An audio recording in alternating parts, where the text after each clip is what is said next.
우리 함께 하나님의 말씀 보겠습니다. 구약성경 출애굽기 12장 1절에서 14절의 말씀입니다.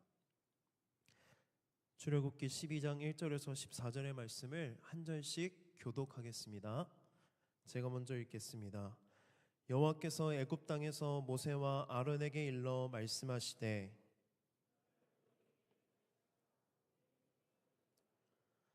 너희는 이스라엘 온 회중에게 말하여 이르라. 이달 열흘에 너희 각자가 어린 양을 취할지니 각 가족대로 그 식구를 위하여 어린 양을 취하되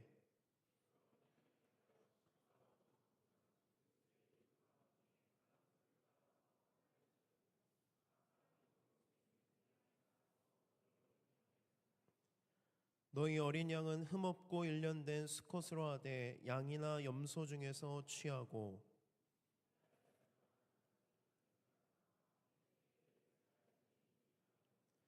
그 피를 양을 먹을 집 좌우 문설주와 임방에 바르고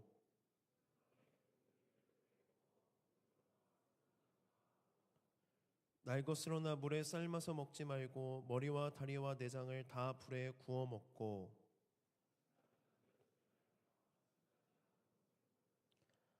너희는 그것을 이렇게 먹을지니 허리에 띠를 띠고 발에 신을 신고 손에 지팡이를 잡고 급히 먹으라. 이것이 여호와의 유월절이니라.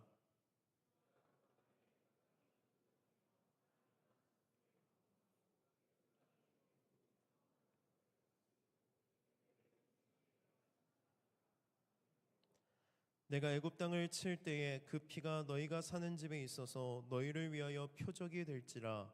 내가 피를 볼 때에 너희를 넘어가리니 재앙이 너희에게서 내려 멸하지 아니하리라.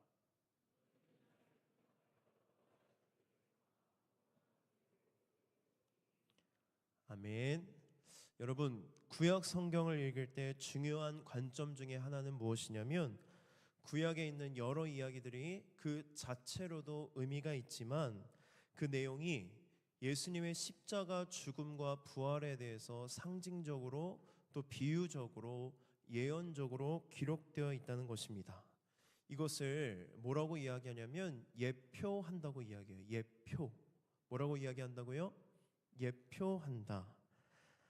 예표란 구약에 나타난 사건, 인물, 말씀이 신약에 있는 예수 그리스도의 성품과 예수님이 하신 일, 즉 십자가 죽음과 부활에 대해서 구약 성경에 점차 계시적으로 보여주고 있는 것을 예표한다 또는 예표라고 이야기합니다. 오늘 우리가 함께 읽은 본문 말씀에 유월절이라는 절기가 나오는데요. 이 유월절도 대표적으로 예수 그리스도를 예표하고 있는 말씀 중에 하나입니다.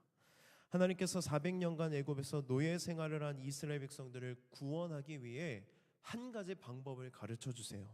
그것이 뭐냐면 10번째 재앙, 그 집에 있는 가축부터 모든 사람의 첫째 아들이 죽는 재앙이 임할 때에 이 죽음의 재앙을 너희들이 피할 수 있는 방법이 딱 하나 있는데 그것이 무엇이냐면 어린 양을 잡아 그 피를 문 좌우 문설주와 임방에 바르라는 것입니다. 그러면 하나님께서 그 피를 보고 죽음의 재앙이 지나갈 것이라고 말씀하십니다. 하나님의 은혜로 죽음의 재앙이 지나갔다고 해서 유월이라고 하는 거예요. 이 유월의 한자 어는 무슨 의미냐면 지나가다 유, 지나가다 월이에요. 그러니까 뭐가 지나간 겁니까? 죽음의 재앙이 지나갔다. 더 이상 죽음의 재앙이 우리와 상관이 없다. 다시 살아났다. 생명을 얻게 되었다. 그래서 유월절이라고 부르고 그리고 영어로는 패스오버라고 합니다. 여기서 어린 양의 죽음과 피 흘림은 누구를 예표하고 있는 거예요? 예수 그리스도의 십자가 죽음과 피 흘림을 하나님께서 어디에 예표하고 있냐면 400년간 이집트에서 노예로 살아갔던 이스라엘 백성들을 구원하는 방법을 통해 예수 그리스도를 예표하고 있는 것입니다. 그래서 오늘은 유월절에 담긴 복음에 대해서 함께 말씀의 은혜를 나누려고 합니다. 하나님께서 400년간 애굽에서 노예 생활한 그 이스라엘 백성들을 구원하기 위해 모세를 부르십니다. 그리고 모세를 통해 애굽 왕 바로에게 가서 뭐라고 말씀을 전하라고 하냐면, 이제 이스라엘 백성들이 저 광야로 나아가 하나님을 예배할 수 있도록 이스라엘 백성들을 놓아주라고 바로에게 모세를 통해 하나님의 말씀을 전하게 합니다. 그러나 완악한 바로는 이스라엘 백성들을 놓아줘요? 놓아주지 않아요? 놓아주지 않아요. 여러분, 당연한 거 아니겠습니까? 400년간 공짜로 그 노동력을 사용했는데 어느 미친 왕이 단순히 이게 하나님의 말씀이라고 말하면서 모세가 이야기하는 것을 순순히 들어주고 놓아줄 수 있을까요? 그래서 완악한 바로가 하나님의 말씀을 무시해요. 그때 하나님께서 애굽 땅에 뭘 내리십니까? 10가지 재앙을 내리십니다. 그런데 여러분, 한번 이렇게 생각해 보세요. 애굽 땅에 내린 10가지 재앙이 애굽 사람들한테는 재앙이지만 그 땅에 노예로 살고 있던 이스라엘 백성들한테는 재앙일까요? 재앙이 아닐까요? 재앙이 아니라 오히려 기적이죠. 하나님께서도 모세에게 말씀하실 때 뭐라고 표현하시냐면, 출애굽기 4장에서 모세를 부르신 후에 바로가 순순히 안 내줄 거다. 그래서 내가 그 땅을 심판할 건데 뭐라고 표현하시면 이렇게 이야기해요. 그런데 내가 내 손을 들어 애굽의 여러 가지 이적으로 그 나라를 친 후에야 이스라엘 백성들을 보내줄 것이라고 말씀하세요. 재앙이 아니라 하나님은 뭐라고 말씀하세요? 이적을 그들에게 심판으로 내릴 것이다. 우리는 때로 많은 청년들이 저한테 질문한 적이 있어요. 목사님, 구약의 하나님이 안 믿깁니다. 구약의 하나님은 너무 폭력적이고 너무 잔인하고 진노가 가득하고 심판의 하나님이라고 이해를 하고요. 신약의 하나님은 반대로 어떤 하나님으로 느껴지세요? 사랑과 은혜가 충만한 하나님처럼 느껴진다는 거예요. 그래서 구약 성경을 읽을 때 하나님이 이해가 되지 않고 믿겨지지 않는데, 신약 성경을 읽으면 하나님이 이해가 되고 하나님이 믿겨진다고 이야기합니다. 그럼 여러분 물어보겠습니다. 구약의 하나님과 신약의 하나님은 동일한 분일까요? 아닐까요? 동일한 분이시죠? 여러분 그렇게 믿음으로 고백하세요? 동일한 분이십니다. 그런데 우리가 넘어지는 부분이 어디냐면, 구약 성경의 단편적인 이야기를 통해서 하나님을 보려고 하니까 그 모습들이 이해가 되지 않고 동의가 되지 않고 믿음이 생기지 않는 것입니다. 예를 들어 특히 출애굽기 10번째 재앙, 첫째 아들의 생명을 다 앗아가신 이야기, 그리고 여호수아에서 가나안 땅 민족을 멸절하라는 사건만을 놓고 보면 하나님은 폭력적이고 잔인하고 심판과 진노의 하나님처럼 보입니다. 그러나 여러분, 구약 성경에도 하나님의 사랑과 은혜가 가득해요. 단편적인 이야기로 뭐가 있을까요? 호세아서 읽어보셨어요? 그런 사랑이 세상에 어디 있어요? 그게 바로 누구의 사랑이라는 거예요? 하나님의 사랑이라는 것입니다. 또한 여러분, 신약 성경에 하나님의 사랑과 은혜만 기록된 게 아니라 하나님의 진노와 심판에 대해서도 수없이 기록되어 있습니다. 그래서 여러분, 성경을 균형 있게 봐야 합니다. 그래서 제가 추천하는 거는 한 번쯤은 통독을 하셔야 돼요.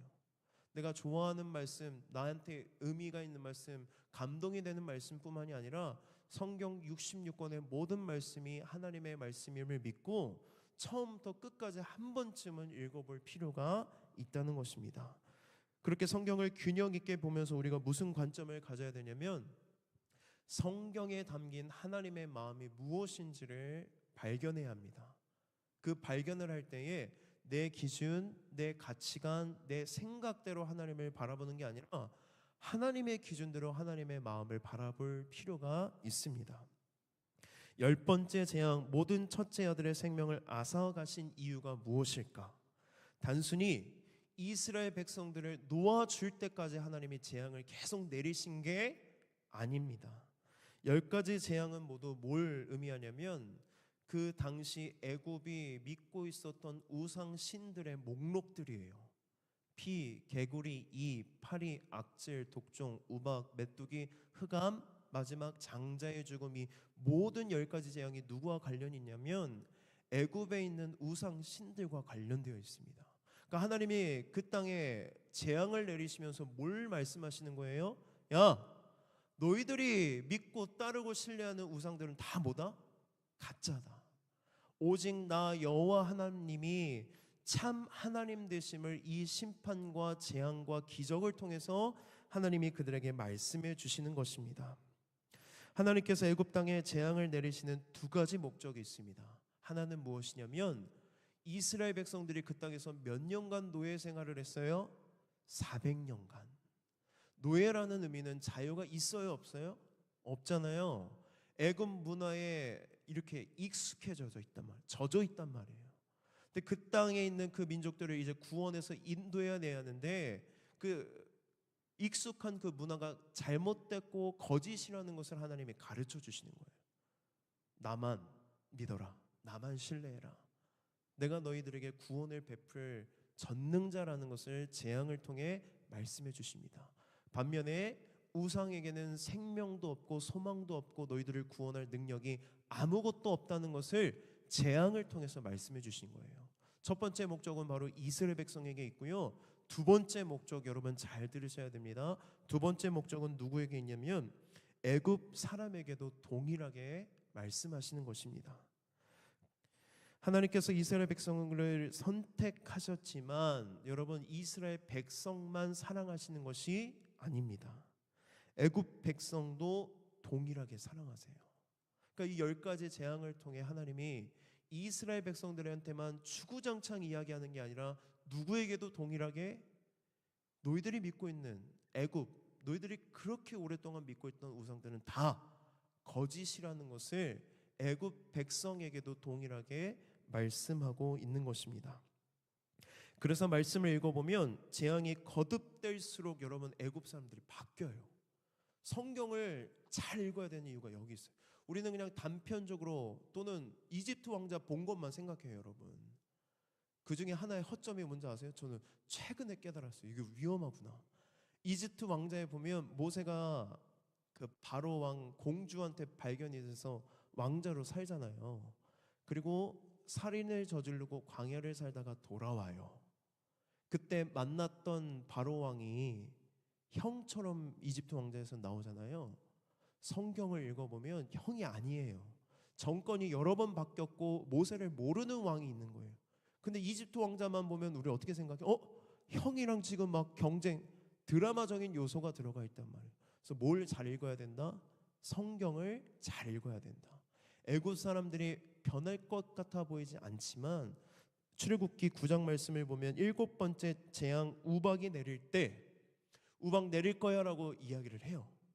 그때 여러분 변화가 생깁니다.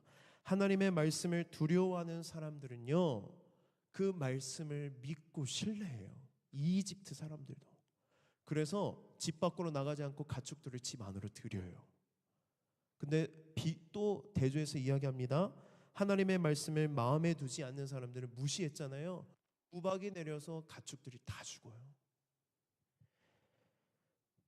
9가지 재앙이 애굽 땅에 임했지만 여전히 바로와 마음이 완악한 이들은 하나님께 돌아가지 않았지만 돌아간 이들도 있다는 거예요.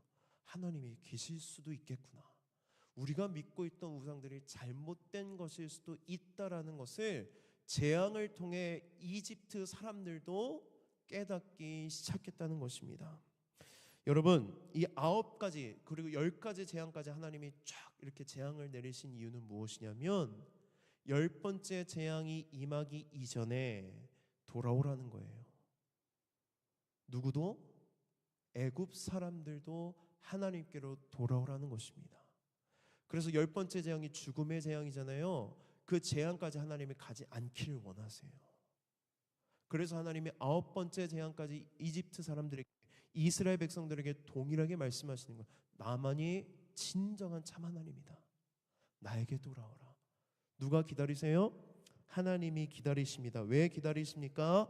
하나님은요 이스라엘 백성뿐만이 아니라 애굽 백성뿐만이 아니라 전 세계에 있는 모든 백성들이 돌아오기를 원하시는 분이세요. 한 영혼도 잃어버리지 않는 게 누구의 뜻입니까? 하나님의 뜻이고 하나님의 마음이고 하나님의 사랑이기 때문입니다. 우리가 10번째 재앙에서 넘어집니다. 어떤 생각을 하냐면 아무리 말을 안 듣고 안 듣는다고 다 죽여버리시면 어떡하냐. 하나님이 이렇게 무자비하면 만약에 우리가 하나님 말씀을 안 들으면 하나님 우리 죽여버릴 거냐 이런 생각을 갖게 된다는 것입니다. 그래서 유월절 사건을 이해하려면 이 10번째 재앙에 대한 오해부터 풀어야 합니다. 이런 이해 또한 우리의 죄성으로부터 시작이 되는데요. 우리 로마서 5장 12절 말씀을 함께 읽어보겠습니다. 시작.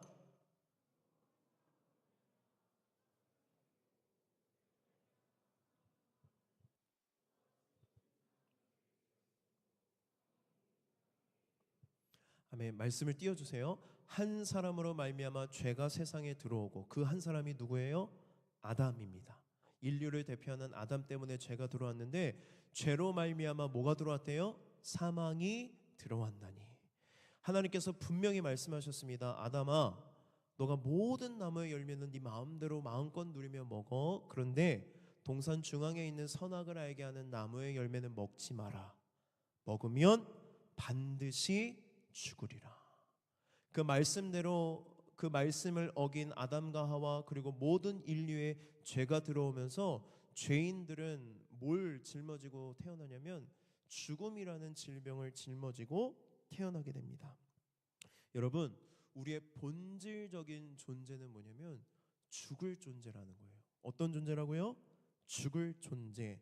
그런데 내가 지금 죽지 않고 살아가고 있는 이유는 뭐밖에 없냐면 하나님의 은혜와 자비와 사랑밖에 없다는 거예요. 하나님께서 여러분들이 그 죄악으로부터 돌이켜 예수 그리스도를 믿고 구원을 얻는 그날까지 이 죽음의 징벌을 미루고 있다는 거예요. 근데 그 하나님이 손을 놓기만 한다면 오늘 밤이라도 우리는 뭐 할 존재라는 것입니까? 죽을 존재라는 거예요. 죽을 존재. 우리는 그런데 이 은혜를 잊고 사망이 나와 아무런 상관이 없는 것처럼 살아가요. 죽음이 저 멀리 있는 것처럼 생각하면서 산단 말입니다. 우리가 유월절 사건에 대해서 가지고 있는 오해가 무엇이냐면 우리는 사망과 상관없이 너무 잘 살고 있고 행복하게 살고 있었는데 어느 날 갑자기 하나님이 내 말을 안 듣는다고 사망이라는 저주를 우리에게 던져버리셔서 우리를 죽이셨다고 하나님을 오해합니다. 여러분 잘 들으세요. 저와 여러분의 인생은 미래가 보장된 하얀색 도화지 위에 내가 원하는 그림을 마음껏 그릴 수 있는 인생이 아니라 하나님 우리의 죄악으로 인해 이미 죽을 존재가 됐기 때문에 우리는 까만색 도화지라는 거예요. 까만색 도화지라는 건 뭐예요? 어떤 기대도 소망도 없는 절망적인 상황에 놓인 존재가 저와 여러분의 존재라는 거예요. 근데 그걸 이해하지 못하고 성경을 읽다 보니까 넘어지는 게 무엇입니까?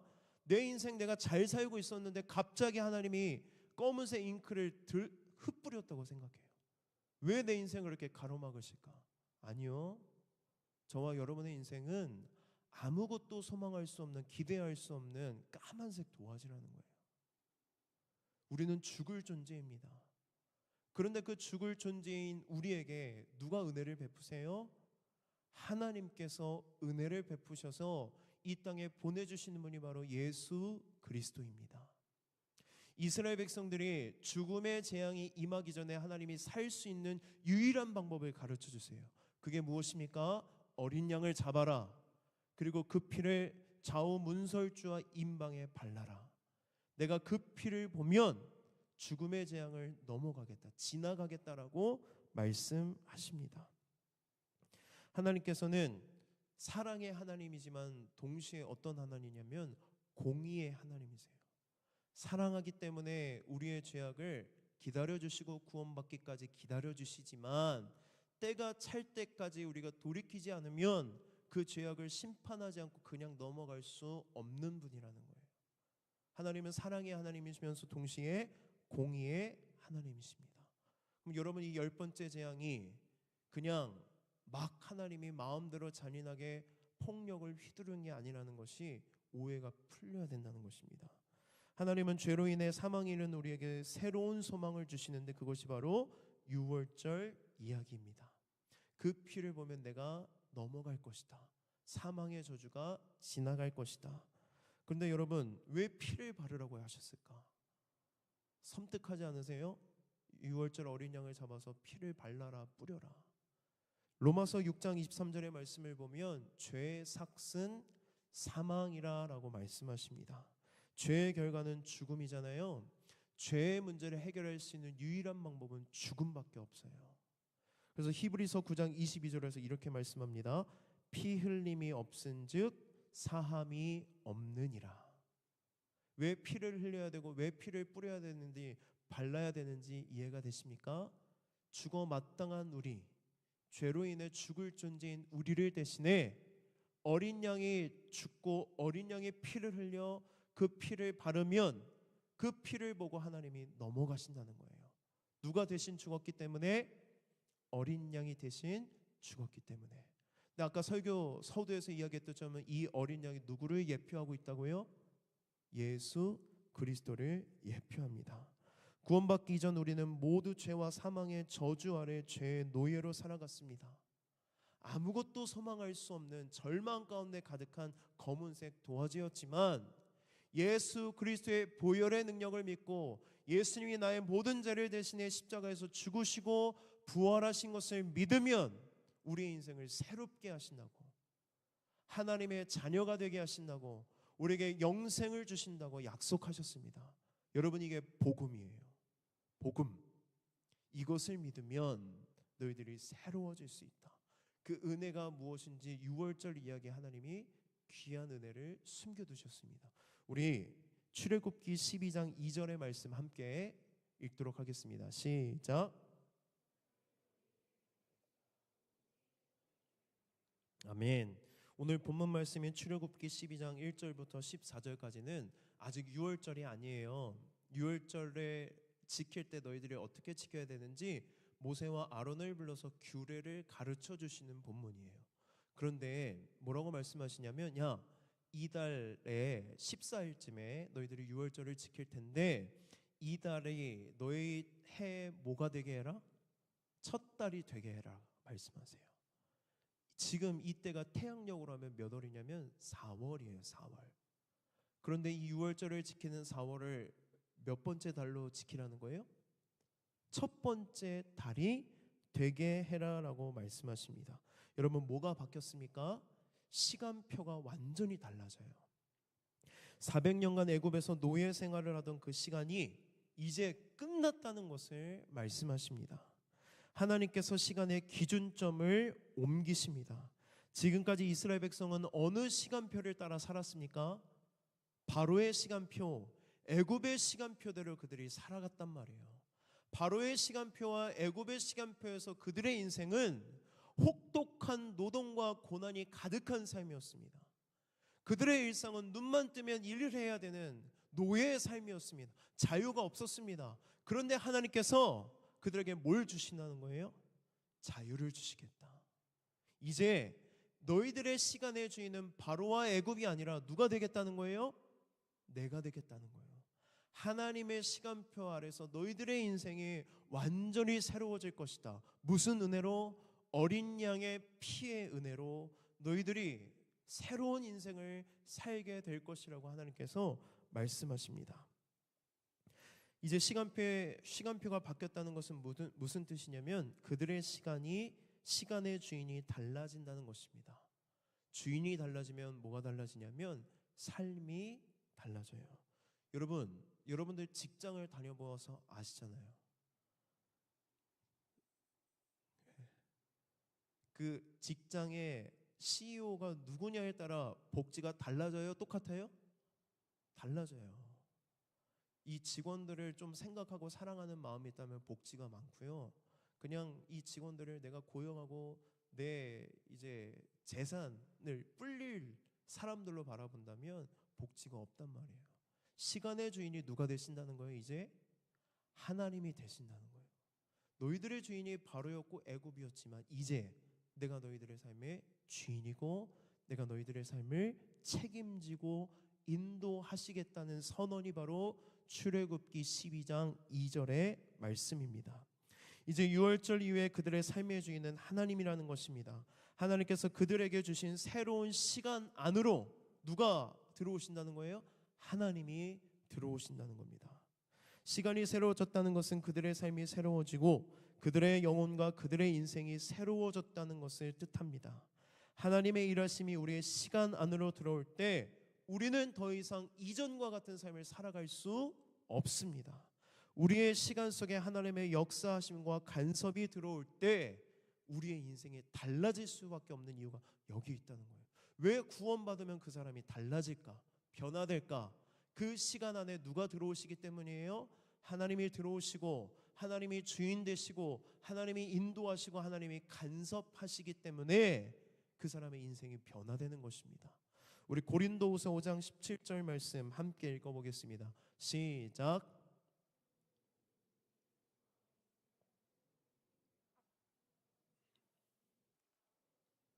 아멘. 믿으세요? 지금 하나님께서 이 달이 해의 첫 달이 되게 하라는 것은 그들에게 있었던 출애굽의 구원의 사건을 통해 이전의 모든 것은 다 지나가고 너희들의 인생은 새로워진다는 것입니다. 완전히 변화된다는 것입니다. 이제 더 이상 애굽의 시간, 세상의 시간으로 살지 않고 하나님께서 정하신 하나님의 시간 속으로 들어가 삶을 살게 해주실 것이라고 말씀하세요. 그들을 새로운 인생의 출발선에 세워주시는 것입니다. 사도 바울은 에베소서 5장 16절에서 이렇게 얘기해요. 세월을 아끼라 때가 악하니라. 이 세월을 아끼라의 헬라어 원어는 뭐냐면 아끼라는 게 막 절약하라는 의미가 아니라 구속하라는 뜻이에요. 세월을 구속하라, 세월을 구원하라, 속량하라. 그러니까 시간을 뭐 하라는 것이냐면 구원하라는 거예요. 시간을 구원하라는 것이 어떤 의미일까? 이제 하나님의 은혜로 새 생명을 받고 하나님이 나의 주인이 되어서 내 시간을 버리는 시간 없이 야무지게 절약해가며 살라는 뜻이 아니에요, 여러분. 세월을 아끼라, 시간을 구원하라는 것은 어떠한 의미냐면 모든 시간을 하나님께 속하라는 것입니다.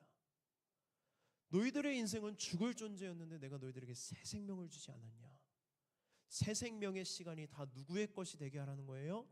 하나님의 시간이 되게 해라. 하나님께서 주관하시고 하나님께서 다스리시고 하나님께서 일하는 시간이 되도록 우리의 시간을 하나님께 드리라는 것입니다. 우리의 시간 안에 하나님의 동행과 임재의 밀도를 꽉꽉 담아서 살라는 게 바로 세월을 아끼라는 뜻입니다. 우리 모두는 인생을 의미 있게 살아가기를 원합니다. 그래서 갓생 산다고 하잖아요. 아침 일찍부터 막 이것저것 열심히 살고 저녁에 골아떨어서 자고. 근데요, 인생을 의미 있게 하는 것은 나의 어떠함이 아니라는 거예요. 여러분의 인생이 의미 있기를 원한다면, 인생의 목적을 되찾고 올바르게 살기를 원한다면 여러분의 삶 가운데 누구의 임재를 간절히 바라야 된다는 거예요? 하나님의 임재, 하나님의 일하심, 하나님의 간섭을 기대하고 갈망하면서 내 시간표가 누구의 시간표가 될 수 있도록, 하나님의 시간표가 될 수 있도록 내 시간을 온전히 드리라는 것입니다. 하나님께서 왜 이 달을 해의 첫 달이 되게 하라고 말씀하시는지 우리 계속해서 6월절의 은혜를 함께 보겠습니다. 출애굽기 12장 13절의 말씀 함께 읽겠습니다. 시작.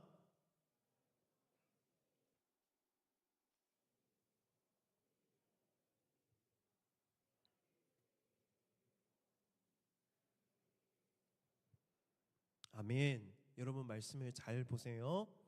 하나님의 시선과 하나님의 눈은 어디를 향하고 있습니까? 내가 뭐를 볼 때에? 피를 볼 때. 하나님의 시선과 하나님의 관심은 오직 어디에 있다는 거예요? 어린 양의 피에 있다는 것입니다. 여러분, 하나님의 시선은요, 그분의 뿌려진 피에 있지, 그 집과 그 집 안에 있는 사람이 어떤 삶을 살았는지 하나님은 관심 갖지 않으십니다. 그 집 안에 누가 살고 있는지, 어떤 민족인지, 어떤 삶을 살았는지, 어떤 행악한 죄가 있는지 보지 않으세요. 뭐만 보세요? 하나님의 말씀을 신뢰하고 그 말씀대로 어린 양을 잡아 그 피를 문에 발랐는지 안 발랐는지 그 피만 보고 지나갈 것이라고 말씀하십니다. 그럼 여기서 여러분 질문하겠습니다.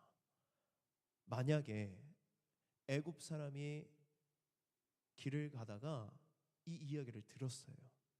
야, 그날에 죽음의 재앙이 임하는데 문에 어린 양의 피를 바르면 산대. 그래서 애굽 사람이 집에 가서 똑같이 했어요. 그 사람은 구원받았을까요? 구원받지 못했을까요? 구원받죠. 왜? 하나님이 약속하셨잖아요. 그 피는요, 여러분, 애굽 사람과 이스라엘 사람을 구분하는 피가 아니에요. 하나님이 멍청하세요? 똑똑 두드려 보고 여기 애굽 사람인가 보다 하면 들어가서 첫째들 다 죽이고 나오실까요? 그리고 그 피를 보고 여기는 이스라엘 사람이네 하고 지나가셨을까요? 아니요. 하나님은 뭐만 보신다고요? 피만 보신다고요. 그 피를 본다는 건 무엇이냐면 하나님의 말씀을 신뢰하고 하나님의 말씀에 인생을 걸었는지를 보신다는 거예요. 그 믿음 하나만 보시고 그 피를 보고 하나님이 지나가신다고 말씀하십니다. 그러면 여러분 한 가지 더 질문하겠습니다. 이스라엘 백성들이 피를 바르라는 모세와 아론의 이야기를 듣고 그들이 100% 이해하고 피를 발랐을까요? 야, 이 어린 양의 피가 예수님을 예표하는 거래 하면서 막 발랐을까? 성경에는 안 나오지만요, 제 생각에는 모세도 아무것도 몰랐을 것 같아요. 그냥 누구 말씀이니까, 하나님의 말씀이니까 이해하지 못하더라도 그 말씀에 순종하는 거예요. 왜 그들이 이해하지 못했지만 순종했을까? 여러분, 죽음은 절박한 문제예요. 이거 안 하면 뭐 한대요? 죽는데요. 여러분 잘 들으세요. 구원은요, 이해하는 사람한테 임하는 게 아니에요. 뭐 하는 사람에게? 믿는 사람에게. 죽음의 문제가 절박하다고 생각하고 이 죽음의 문제를 해결할 수 있는 유일한 분이 하나님이라는 믿음, 그 하나님이 어떤 분인지 이해가 되지 않더라도 하나님을 믿고 하나님의 말씀대로 순종해서 내 인생을 걸었을 때에 하나님이 그 믿음을 보시고 그 영혼을 뭐 하신다는 겁니까? 구원하신다는 것입니다. 그럼 한 번 더 물어보겠습니다. 하나님이 뭐라고 말씀하셨냐면 10번째 재앙이 임하면 그 땅에 전무후무한 부르짖음이 있을 거라고 그랬어요. 모든 첫째 아들이 죽는다는 거예요. 3대 독자면 3대가 다 죽어요. 갑자기 자고 일어났는데 모든 첫째 아들이 다 죽어 있어요. 애굽 백성이 통곡하기 시작합니다. 여러분 질문합니다. 울음소리가 들려왔을 때 이스라엘 백성들이 문 안에서 그 울음소리를 듣고 평강했을까요? 두려웠을까요? 야, 우리는 문에 피 발랐다 이러면서 막 평강하고 막 6월절이니까 찬양하고 그랬을까요? 아니요. 울음소리가 들렸을 때 이스라엘 백성들은 두려웠습니다. 피를 발랐지만 뭐 했다고요? 두려웠다고요. 염려했다고요. 왜? 피를 발랐지만 하나님의 재앙이 넘어가지 않지 않을 수도 있다는 그 두려움 때문에 그들은 문 안에서 두려움, 죽음에 대한 공포와 불안과 두려움이 있었습니다. 여러분 잘 들으세요. 우리는 믿음을요, 상당히 고상한 것으로 생각합니다. 믿음이 있으면 두려움도 없고 절망도 없고 늘 평안하다는 환상을 갖고 있습니다. 근데 여러분, 여러분의 삶을 돌아보세요. 예수님 믿으세요? 안 믿으세요? 믿음에도 불구하고 염려해요? 안 해요? 걱정해요? 안 해요? 불안에 떠세요? 안 떠세요? 저도 그래요. 여러분 믿음의 환상에서 우리가 빠져나와야 합니다. 우리의 문제는 믿음에 대한 너무 높은 기준을 가지고 나를 정죄한다는 것입니다. 내가 정말 하나님을 믿는 것일까? 내가 정말 하나님께 구원받았을까? 이 기준이 어디에서 나와요? 말씀에서 나오는 게 아니라 내 기준이에요. 내가 생각하는 믿음의 기준이 있어요. 너무 높아서 말씀대로 살지 못하고 낙망하고 무너져서 무너진 내 모습을 보면서 뭐라고 생각하냐면 나는 믿음이 없나 봐, 나는 구원받지 못했나 봐 라면서 내 삶을 내 기준으로, 내 행위를 기준으로 나를 정죄하고 절망을 느낍니다. 우리는 다 알아요. 교회 여러 번 오랜 시간 다니면 구원은 내 공로와 내 행위로 구원받을 수 없다는 거 알아요. 그런데 여러분 반은 알고 반은 몰라요. 여러분 하나님이 여러분의 구세주가 된다고 믿으시면요, 뭐 받아요? 구원받아요. 그런데 여러분 우리가 때로는 내 행위를 의지해서 내가 구원받지 못하는 게 아닐까라고 생각한단 말이에요. 내 행위를 의지하지 않는다는 것은 두 가지예요. 네 행위로, 네 공로로 구원받을 것을 착각하지 말아라. 자만하지 말아라. 너는 은혜로 받았다. 자랑할 거 하나도 없다. 두 번째, 너의 제약된 행위도 의지하지 말아라. 하나님은요, 내가 말씀대로 순종한다고 더 사랑하시는 분도 아니고요, 말씀대로 살지 못한다고 사랑을 거두시는 분도 아니에요. 하나님의 사랑은 언제나 동일하세요. 그런데 우리가 뭐에 흔들린다는 거예요? 내 행위, 내 삶, 믿음대로 살지 못하는 나의 연약한 모습을 의지해서 하나님 앞에 나아갈 때에 내가 믿음이 없는 걸까? 내는 구원받지 못한 건 아닐까라는 염려와 걱정과 좌절 속에서 살아간다는 것입니다. 여러분, 오히려 우리가 나의 믿음 없는 모습을 보고 근심한다는 것은 믿음이 있다는 증거입니다.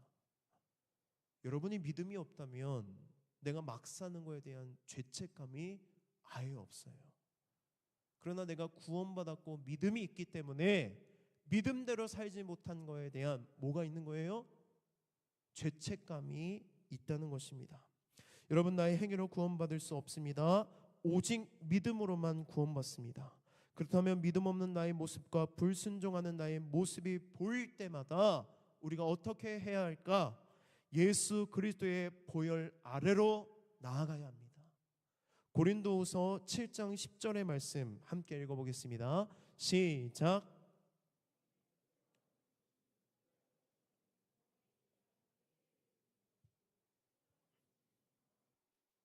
여러분, 이 말씀을 꼭 암송하십시오. 하나님의 뜻대로 하는 근심은 후회할 것이 없는 구원에 이르게 하는 회개를 이루는 것이요, 세상 근심은 사망을 이루는 것이니라. 아멘. 복음에 대한 믿음은요, 여러분, 결코 넘어지지 않는 것으로 증명하는 것이 아니라 넘어졌을 때 내가 무엇을 하는가로 입증됩니다.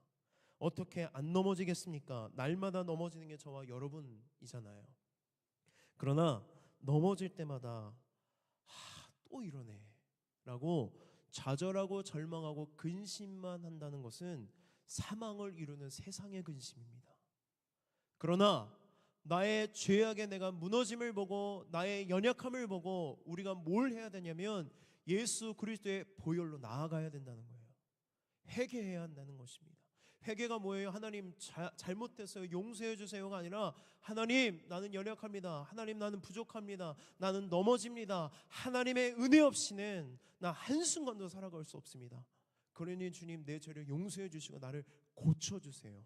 회복시켜 주세요. 이제는 이렇게 살지 않기를 원합니다가 회개라는 거예요. 여러분들이 죄악에 넘어질 때에 어떤 반응을 보이고 있는지 점검하십시오. 넘어졌을 때 우리는 어디로 나아가야 합니까? 예수 그리스도의 보혈 십자가 아래로 나아가 하나님 앞에 회개할 때에 하나님께서 여러분의 죄를 용서하여 주시고 여러분을 하나님의 말씀대로 믿음대로 살아갈 수 있도록 여러분의 삶을 인도하시는 분이 누구십니까? 하나님이세요. 내가 하는 게 아니에요. 누가 하세요? 하나님이 하세요. 그래서 하나님이 수백 번 얘기하는 거예요. 너 하는 거 아니야. 내가 하는 거야. 복음은요, 내가 무언가를 해야 하는 게 복음이 아니에요. 내가 무언가를 해야 되는 건 조언이고 충고예요. 복음은 무엇이냐면 내가 했다는 거예요. 하나님인 내가 했다. 너 할 거 없어. 내가 한 거 뭐 하면 돼? 믿으면 돼. 그러면 내가 한 게 누구 거야? 너 거야. 그게 바로 뭐라고요? 복음을 믿는 믿음입니다. 사랑하는 청년 여러분, 말씀을 정리합니다. 하나님의 시선은 집에 있지 않고 그 집 안에 있는 사람에게 있지 않고 그 사람의 삶에 있지 않습니다. 오직 어디에 있습니까? 피에 있습니다. 하나님, 우리가 어린 양이신 예수 그리스도의 보혈 안에 있는지 없는지를 보십니다. 예수 그리스도의 십자가 죽음과 부활을 믿으면 우리는 더 이상 정죄받지 않고 사망의 권세에서 해방되어 하나님의 자녀가 되는 권세를 얻습니다. 여러분들이 죄악에 넘어질 때마다 네가 그러고도 하나님의 자녀인지 너에게 믿음이 있는지 구원받았는지 의심하게 만드는 것은 하나님의 말씀과 선한 양심과 성령의 음성이 아니라 마귀의 음성입니다. 여러분, 마귀의 음성과 감정을 의존하지 말고 오직 하나님의 말씀과 그분이 하신 일만 의지하십시오.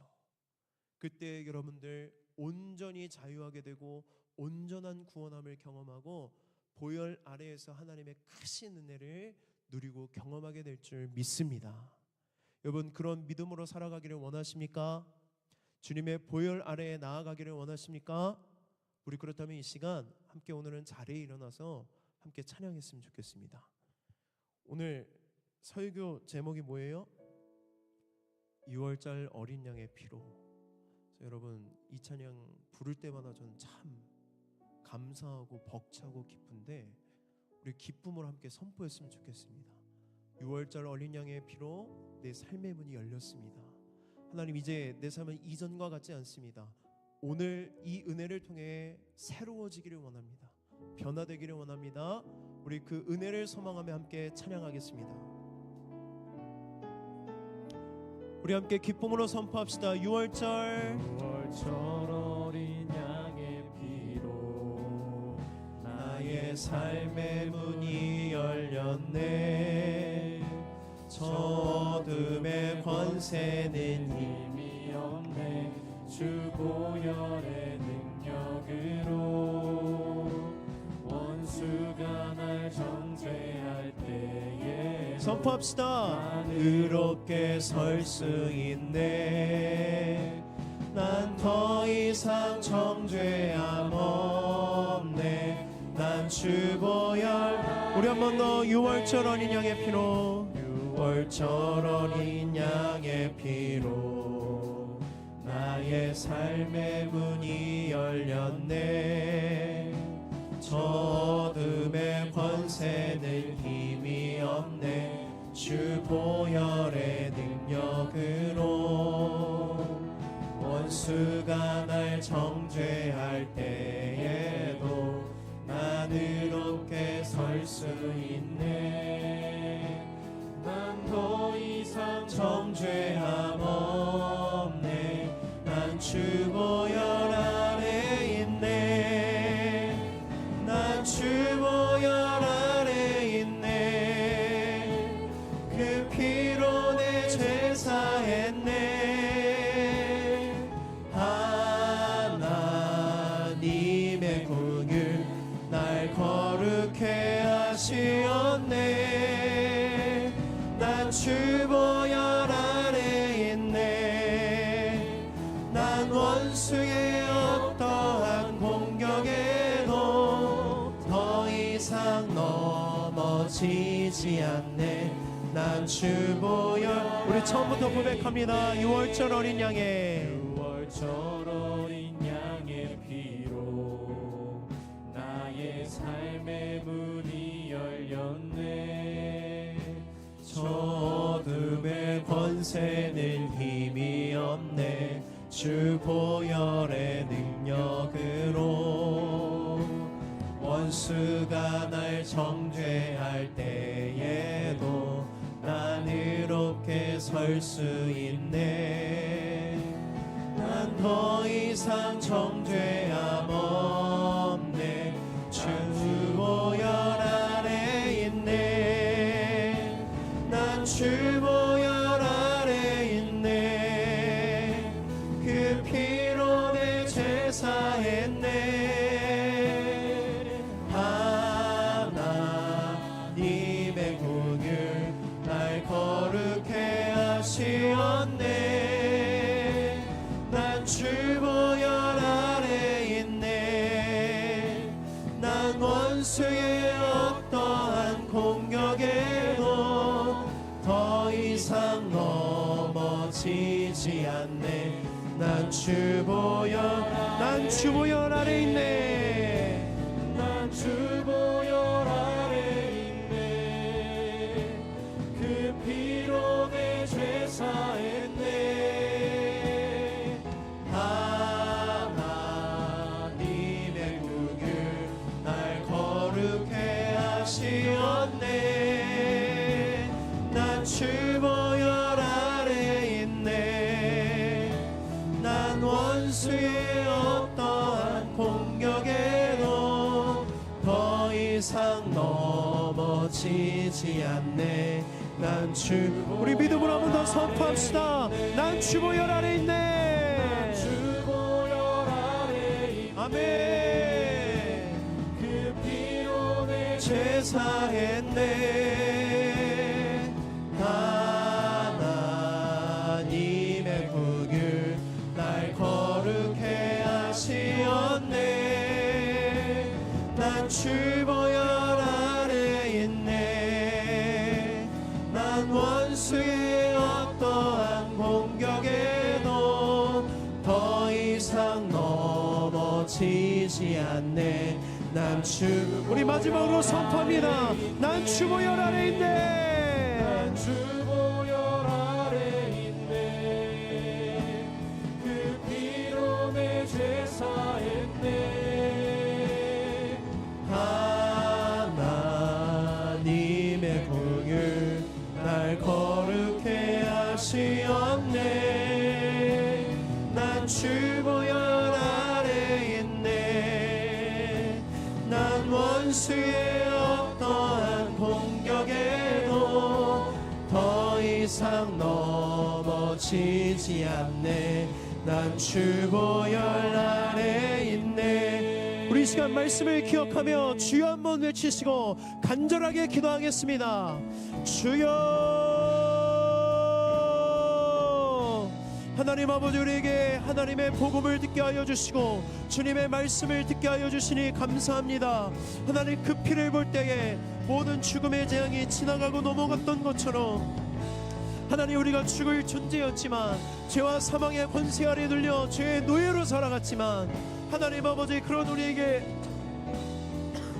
보혈의 은혜를 더하여 주사 우리를 자유케 하겠시고 하나님, 우리를 아버지 하나님, 우리의 절망 가운데 있는 우리를 아버지 소망의 삶으로 이끌어 주시며 우리를 아버지 하나님 기쁨 가운데 인도하여 주신 주님의 복음을 듣게 하여 주시니 감사합니다. 하나님, 우리들 가운데 여전히 죄와 사망의 원세에 눌려 하나님 뜻대로 하나님의 말씀대로 살아가지 못한 것들 때문에 내가 구원받았는지 하나님 내가 참 믿음인지 염려하고 심하고 있는 이들이 있다면 이 시간 그들의 마음 가운데 확신을 더하여 주시고 모든 죄와 사망의 권세로부터 자유케 하여 주시며 하나님의 구원의 은혜를 누릴 수 있도록 하나님 은혜를 더하여 주시옵소서.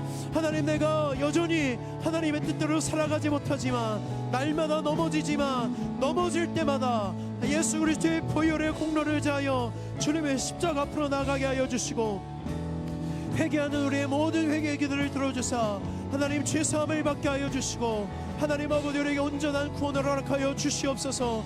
하나님, 이제 우리의 마음이 변화되기를 원합니다. 새로워지기를 원합니다.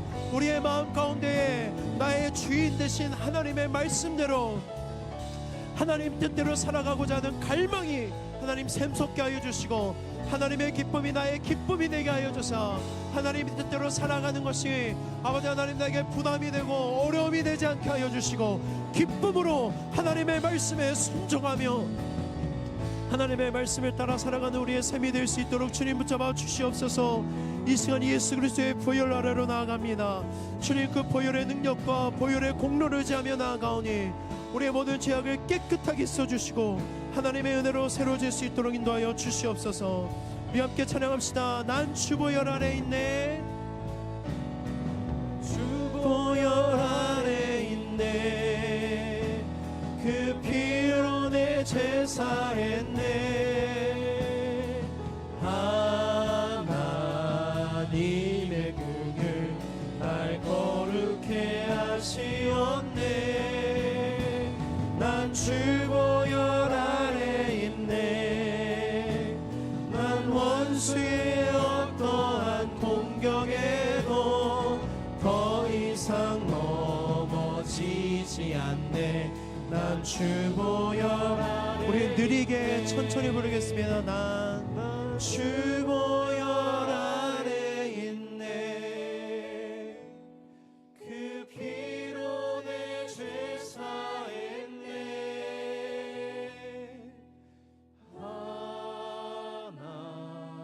하나님의 긍휼 날 거룩해 하시었네. 난 주 보혈 아래 있네.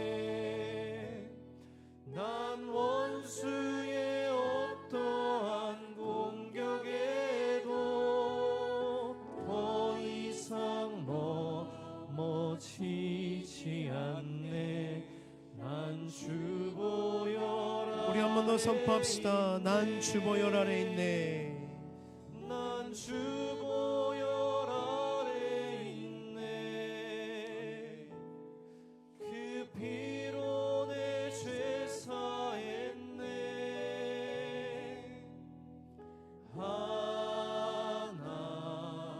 하나님의 긍휼 날 거룩해 하시었네. 난 주 보혈 아래 있네. 난 원수의 어떠한 공격에도 더 이상 넘어지지 않네. 난 주 보혈 아래 있네.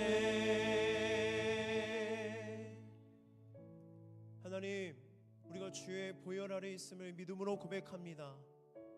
주님의 보혈의 능력과 주님의 보혈의 공로를 의지하여 이 시간도 하나님 앞에 나아가오니 주님 우리에게 은혜를 더하여 주시옵소서. 하나님, 여전히 내 삶은 부족하고 연약하여서 날마다 무너지고 날마다 쓰러지지만 넘어지고 쓰러질 때마다 주님의 보혈의 공로를 의지하여 주님께로 나아갈 때마다 은혜 베풀어 주시고 새롭게 살 수 있는 은혜를 우리에게 허락하여 주시옵소서. 하나님, 내가 달라지기를 원합니다. 하나님, 내가 회복되기를 원합니다. 이제는 하나님의 말씀에 순종하는 것이 나에게 부담이 되지 않게 하여 주시고 기쁨으로 하나님의 말씀에 순종할 수 있도록 우리의 삶을 새롭게 인도하여 주시옵소서. 한 주간의 삶도 주님의 보혈 아래 있기를 소망합니다. 하나님, 전혀 새로울 거 없는 우리의 삶, 반복되는 일상이 애굽의 시간과 바로의 시간이 되지 않게 하여 주시고 하나님의 시간이 되게 하여 주사 하나님의 주인 되심이 우리의 삶 가운데 선포되어지게 하여 주시고 우리의 모든 시간 순서마다 분초라도 주님을 떠나지 않고 주님의 임재의 밀도가 가득할 수 있도록 하나님 내 삶 가운데에 임재하여 주시고 간섭하여 주시고 함께하여 주시옵소서. 하나님, 추석이 되어서 이제 가정의 품으로 돌아갑니다. 하나님, 그 발걸음을 축복하고 인도하여 주시며 하나님, 그 가정이 평강이 허락하여 주시고 가정 안에서 참된 신과 안식을 얻고 돌아오는 우리 모든 청년들이 될 수 있도록 그 가정을 축복하여 주시옵소서. 사랑하는 우리 청년들, 우리의 인생의 주인 되시는 하나님 앞에 하나님, 이 물질의 주인 되심을 고백하며 하나님 앞에 감사의 헌물을 드립니다. 사랑하는 청년들, 일하게 하여 주시니 감사합니다. 직장을 허락하여 주시니 감사합니다. 소득을 허락하여 주시니 감사합니다. 반복되는 일상이 참 부담스럽고 어렵지만 주님이 나를 그곳으로 보내셨고 또 그곳에서 소득을 얻게 하여 주시니 감사하는 마음으로 드리는 11조와 모든 감사의 제물을 기뻐 받아주시고 그들의 시간 가운데에 주님의 임재가 충만하게 하여 주시옵소서. 예수 그리스도의 이름으로 기도합니다. 아멘. 우리를 구원하신 하나님께 찬양과 영광의 박수 올려드리겠습니다.